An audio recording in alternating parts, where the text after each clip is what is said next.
علی کی بیٹی دربار میں پہنچ چکی تھی. یہ دربار صرف سپاہیوں میں نہیں سی، غیر ملکی سفیر، دوسرے ملکوں کے وفود لوگ دربار میں بیٹھے ہوئے تھے. دربار سجا ہوا تھا.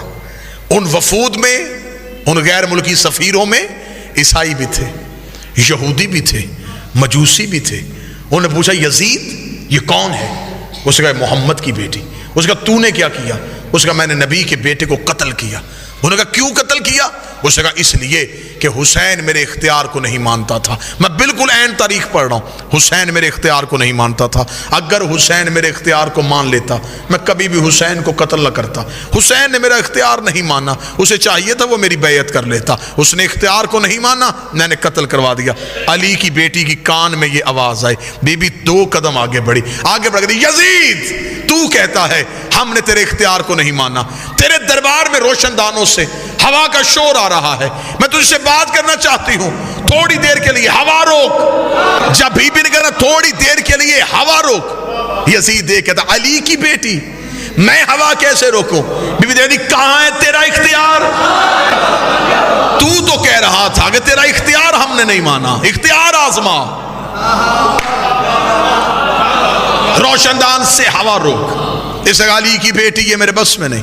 بی بی نے کہا تیرے دربار میں سپاہی گھوڑوں پہ بیٹھے، گھوڑے سم اٹھا کے زمین پہ مار رہے ہیں، سموں کا شور آ رہا ہے، تھوڑی دیر کے لیے سم روک. اس علی کی بیٹی میرے بس میں نہیں. جملہ بی بی نے اتنا وزنی کا کھڑے بھی ہو جاؤ تو جملے کا قد بڑا ہے. بی بی دیکھا تھی تیرے جانور بھی تیرے اختیار میں نہیں. تو انسانوں پہ اختیار کی بات کر رہا ہے، تیرے تو گھوڑے تیرے اختیار میں نہیں. یہ کہنے کے بعد بی بی کا تیرے دربار میں اونٹ کھڑے، اونٹ گردنوں کو ہلا رہے ہیں، گلے میں گھنٹیاں ہل رہی ہیں، گھنٹیوں کا شور آ رہا ہے. تھوڑی دیر کے لیے اونٹوں کی گردنیں روک. اب غیر ملکی سفیر سن رہے تھے، پورا دربار سن رہا تھا، اور اکیلی علی کی بیٹی بول رہی تھی.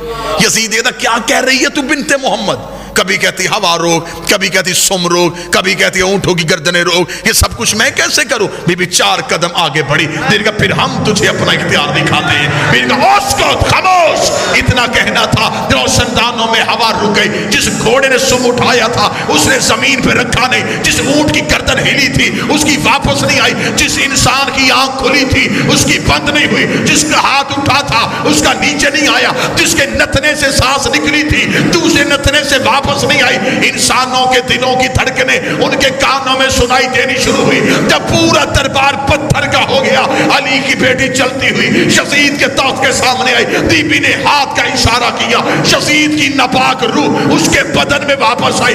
اس نے پورا دربار پتھر کا دیکھا کہ ہر چیز اپنی جگہ پہ رک چکی ہے، بھوک کا عالم ہے. یزید کے چہرے پہ موت کی زردی آئی. اس نے تخت پہ بیٹھ کر علی کی بیٹی مجھے معاف کر دے، علی کی بیٹی مجھے موت نہ دینا، علی کی بیٹی مجھے معاف کر دے. بی بی 2 قدم آگے بڑھی. بی بی نے کہا اب بتا کہتی تو ہے یا